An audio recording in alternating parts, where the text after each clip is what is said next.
भाजप ही हिंदुत्व नुसतं निवडणुकीपुरती वापरते, नंतर आम्हाला सगळ्यांना आमच्या हिंदूंना असं वाटतं की आम्हाला फेकून देतं. ह्याची 2-3 उदाहरणं ही आपले डोळे देखत आहेतच.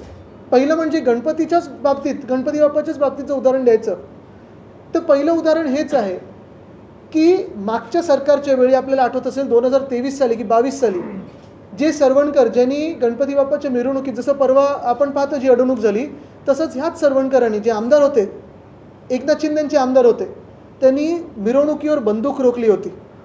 त्यांनी पोलीस स्टेशनमध्ये जाऊन गोळी चालवली. तत्कालीन गृहमंत्री जे आता मुख्यमंत्री ते सांगतात की गोळी चालली, पण कोणी चालवली हे मला माहिती नाही, ह्याचा अजून अभ्यास चालू आहे. खरं तर सरवणकरांवर UAPA सारखा कायदा, अतिरेक्यांचा कायदा लागू झाला पाहिजे होता, कारण हिंदूंवर त्यांनी बंदूक रोखली होती. स्वतःला हिंदुत्ववादी सांगणारं सरकार, ह्याच सरकारने सरवणकरांना सिद्धिविनायक मंदिराच्या न्यासाचं अध्यक्ष केलं होतं. तसंच जर पाहायला गेलं तर निवडणुकीच्या मतदानाच्या एक दिवसाआधी भाजपच्या काही ट्रोल्सनी चालवलं होतं की आता वक्फ बोर्डनी सिद्धिविनायकची जागा मागितलेली आहे. म्हणजे एका बाजूला ज्यांनी बंदूक रोखली गणपती बाप्पाच्या मिरवणुकीवर, घाणेरड्या शब्दांचा वापर केला, पिता पुत्र दोघंही त्याच्यात, तो व्हिडिओमध्ये पण आहे, मला वाटतं आपण सगळ्यांनी तो व्हिडिओ दाखवलेला आहे, त्यांना तुम्ही सिद्धिविनायकाचं अध्यक्ष करता, त्या न्यासाचे अध्यक्ष करता. दुसऱ्या बाजूला मतं मिळवण्यासाठी आणि भीती निर्माण करण्यासाठी तुम्ही सांगता की वक्फ बोर्डने आता ही जागा मागितलेली आहे. आणि तिसऱ्या बाजूला गणपती बाप्पाच्या सणामध्ये आणि मागी गणपतीमध्ये आता हे तुम्ही काल जे मूर्ती अडवण्याचं आणि अजूनही विसर्जन झालेलं नाही आहे, असं दुर्दैव मी कधीही आपल्या राज्यात पाहिलं नाही. एक प्रखरपणे दिसतं याच्यात की मराठमोळे जे सण आहेत, मराठमोळे जे हिंदुत्व आहे, ते भाजपला पुसून काढायचं आणि म्हणून भाजप गप्प आहे. तसं भाजपची ही दुतुंडी भूमिका जी आहे, दुटप्पी भूमिका जी आहे हिंदुत्वाबद्दल, ती जगजाहीर आहे. इथे काही उदाहरणं माझ्याकडे आहेत ना. ही बघा, हीच बातमी आत्ता 3 फेब्रुवारी 2025ची आहे. ही गोव्यामधली आहे. एका बाजूला आम्हाला सांगतात की भाजप हिंदुत्ववादी आहे, पण Goa exporting beef to Middle East why Goa meat complex.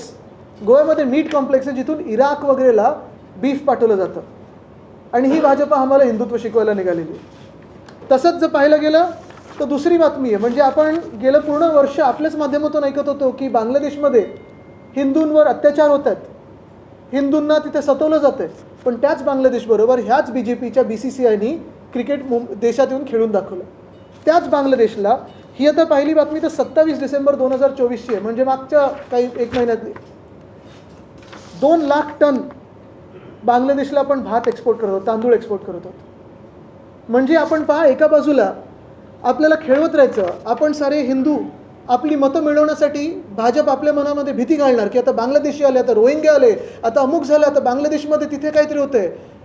ते सगळं दाखवून आपल्याकडे हिंदू मुस्लिम दंगली करणार. ते सगळं करून आपल्याकडे वातावरण एकदम संवेदनशील करून ठेवणार, मतं मिळवणार. पण तिथे दुसऱ्या बाजूला बांगलादेशबरोबर क्रिकेट खेळणार, 2 लाख टनाचं तिथे तांदूळ पाठवणार. आज आपण पाहतोय ना, म्हणजे निवडणूक आली की परत एक विषय येतोच सगळीकडे की रोहिंग्या देशात घुसलेत, बांगलादेशात घुसलेत.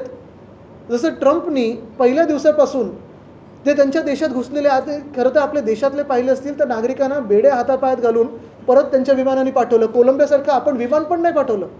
तसं तुम्ही ह्या गेल्या 10 वर्षामध्ये ह्या बांगलादेशच्या विषयावरनं राजकारण आणि आरोप सोडून कधीही केंद्र सरकारला ॲक्शन मोडमध्ये पाहिले का? किती बांगलादेशी परत पाठवले, किती विमानं बांगलादेशांची परत पाठवली, ट्रेननी पाठवली, विमानाने पाठवलं, चालत पाठवलं, काही असेल, पण पाठवताना पाहिलं का?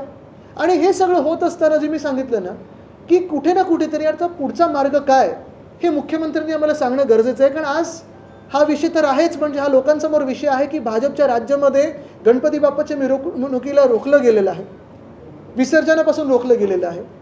आणि तसंच आता पुढचा प्रश्न हाच येणार आहे की जर हे मागी गणेश उत्सव होत असेल तर गणपतीचं जेव्हा आपलं सण येईल तेव्हा मग मोठी मंडळं काय करणार आणि त्यांना तुम्ही काय नक्की मार्गदर्शन करणार आहे, हे आम्हाला मुख्यमंत्र्यांकडूनच ऐकायचं आहे, दुसऱ्या कोणाकडून ऐकायचं नाही.